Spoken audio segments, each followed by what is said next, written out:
Vous savez ce qui énerve le plus sur les réseaux sociaux? Je pense que c'est le fait que les gens parfois réagissent avec impulsivité.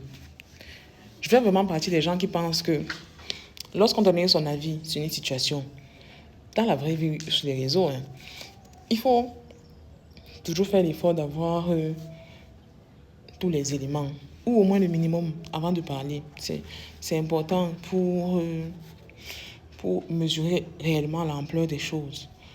Et les gens ont tendance à, dès que quelqu'un fait une sortie par rapport à quelqu'un d'autre, on se base sur la sortie que tu as faite pour juger l'autre personne. L'autre personne qui n'a pas encore parlé, bien sûr. Et quand l'autre personne vient parler, vous constatez comment tous ceux qui avaient dit un truc au début reviennent dire autre chose après. Du coup, ça devient un peu compliqué. Tu ne sais plus exactement où te placer parce que ton avis balance. Tu te retrouves avec deux sons de cloche. Qui croit, qui ne pas croire. Chacun a les preuves qui l'arrangent parce qu'il faut toujours savoir que quelqu'un a les preuves qui l'arrangent et il tourne ça comme il veut. Je ne suis pas en train de lancer une balle à quelqu'un, non. Donc, aujourd'hui, je dis ça à cause de l'affaire Regina Daniels et de son mari Ned. Je pense que tout le monde connaît ce mariage qui a fait parler il y a peut-être 2 ans ou 1 an. Quand elle s'est mariée avec lui, comme on a dit, elle se mariait pour l'argent. Bon, déjà que lorsqu'on voit une jeune dame se marier avec un monsieur plus âgé, sur Internet, c'est toujours pour l'argent. Que ce soit vrai, que ce soit faux. Moi, je n'en sais rien. J'ai toujours dit que entre deux personnes qui se sont vues en tenue d'Adam et Ève, moi, je ne mets pas ma bouche. Non, vraiment. Je ne mets pas ma bouche. Il y a un proverbe en ma langue, malheureusement, ma langue maternelle. Je suis en train de l'apprendre. Donc, le proverbe qui dit « Le banc ne parle pas des choses des fesses ». Bon, en langue, c'est encore un peu plus beau, là. Mais un jour, je vais pouvoir prononcer ça. Je serai quand même fière de moi. Donc, c'est un peu ça. Dans l'affaire Regina Daniels et Ned, le mariage, certains étaient contents, souhaitaient le bonheur. D'autres disaient qu'ils étaient là par intérêt. Maintenant, quelques temps après, Regina Daniels commence à faire... Bon, pas après le mariage, je pense que ça fait quelques semaines seulement. Que Regina commence à faire des sorties en mode Ned a emprisonné son frère parce qu'ils sont en train de se séparer. Elle veut se battre pour la garde de ses enfants. Elle veut récupérer ses enfants. Elle ne veut plus être avec lui. Je crois qu'elle a dit que c'était un homme violent aussi. Si je me trompe, dites-moi en statut, dites-moi en commentaire, pardon. Je n'ai pas la science infuse. Donc, je crois que elle a dit ça, qu'il la tapait et qu'elle voulait sortir de ce mariage qu'elle trouvait pas bon pour elle. Que quand il a mis son frère en prison, elle a essayé de le faire sortir, mais elle a constaté que la justice nigériane est du côté des riches. Et lorsque tu n'as pas l'argent, apparemment, tu ne peux pas avoir justice. Tu ne peux pas sauver les gens que tu aimes. Tu ne peux pas faire beaucoup de choses. Donc, c'est ce qu'elle a dit. Lorsque les gens écoutaient son intervention, beaucoup de personnes en commentaire ont parlé, ok, tu t'attendais à quoi? Un homme comme ça qui est vieux, qui a l'argent, c'est certainement la sorcellerie. Il est entré dans un truc où il doit faire des sacrifices. Tu étais un autre de sacrifices. Tu aurais dû t'en rendre compte. Tu aurais dû ne pas te mettre à l'intérieur. Je suis sûre que tes parents t'ont conseillé, mais tu n'as pas voulu écouter parce que vous êtes toujours, vous les jeunes filles, derrière l'argent. Il y a eu beaucoup de commentaires dans ce sens, en disant qu'elle n'a pas été vigilante, et voilà. Et qu'au fond, ils ne sont pas étonnés du comportement de son mari, parce que c'est encore son mari, ils n'ont pas encore divorcé. De son mari, bon, je vais dire de son futur ex-mari, et tout. Une de ses sorties, elle a même dit qu'après avoir essayé de faire sortir son frère, nous voyons que ça ne donne rien, nous voyons aussi qu'elle n'arrive pas à prendre ses enfants, elle va retourner là-bas dans son mariage. Elle préfère retourner si c'est ça, elle va se sacrifier et tout. J'avoue que la dernière sortie, quand elle l'a faite, j'avais mal pour elle, en me disant, ouais, la pauvre.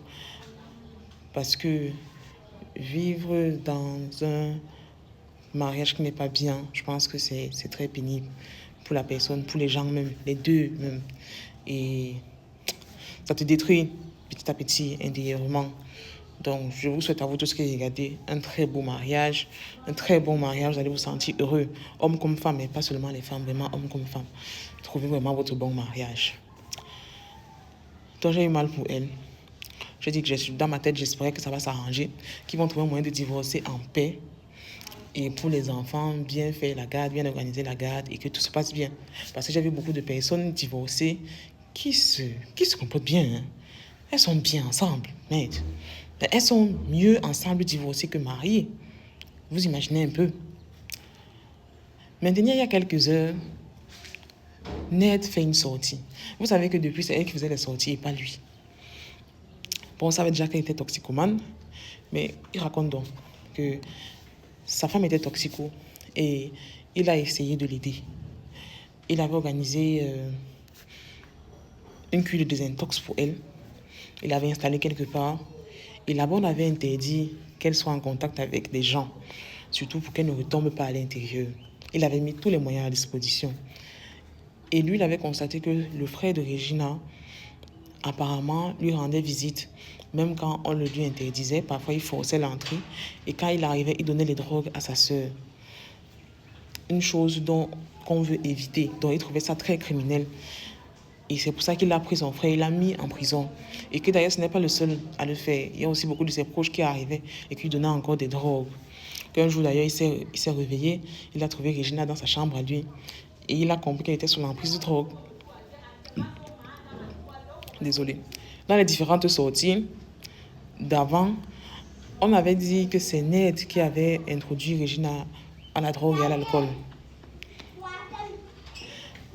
Et dans son sortie à lui, il explique qu'il ne boit pas, il ne fume pas, il ne se drogue pas. Il est d'ailleurs vegan, non, végétarien. Parce que oui, il y a une différence entre vegan et végétarien. Déjà que respect à vous qui êtes dans ce aspect. Je ne sais pas si tu peux me passer du porc, mais bon. Donc il a dit qu'il ne faisait pas ça et qu'il n'est pas dans ce genre de choses. Donc là, dans les commentaires, la toile s'est divisée entre les gens qui disaient que Regina ment maintenant, d'autres qui étaient du côté de Ned en se disant que lui, le gouverneur, il n'a rien à perdre. Des gens qui avant même disaient qu'elle avait raison, que oui et tout, maintenant ils disent que non, c'est Ned qui a raison. Et avec ces deux sons de cloche, je trouve toujours que c'est tôt, c'est précipité de réagir. Parce que il a dit un truc, elle a dit un truc. On ne sait pas qui dit la vérité. Et je crois qu'il faudrait des éléments autres pour se dire, ok, par rapport à ça, je peux donner mon avis ou pas. Parce qu'on risque de se verser dans juste des commentaires sans sens. Critiquer ou juger la vie des gens est presque naturel parfois. Quand une situation se présente, quand quelqu'un te dit, voilà, au lieu de faire ceci, j'ai fait cela, dans la tête, tu juges d'abord un peu, même si ça ne sort pas, tu juges. Et c'est ça qui n'est pas bien. Donc, au lieu de juger, d'avoir des jugements qui ne sont pas constructifs, il faudra avoir les deux sons de cloche, il faudra avoir d'autres éléments pour savoir réellement quel avis donner, quelle analyse faire. Et ne pas faire des analyses pour forcément faire descendre l'un ou l'autre. Les mariages sont difficiles partout. Et aucun couple n'est parfait, honnêtement.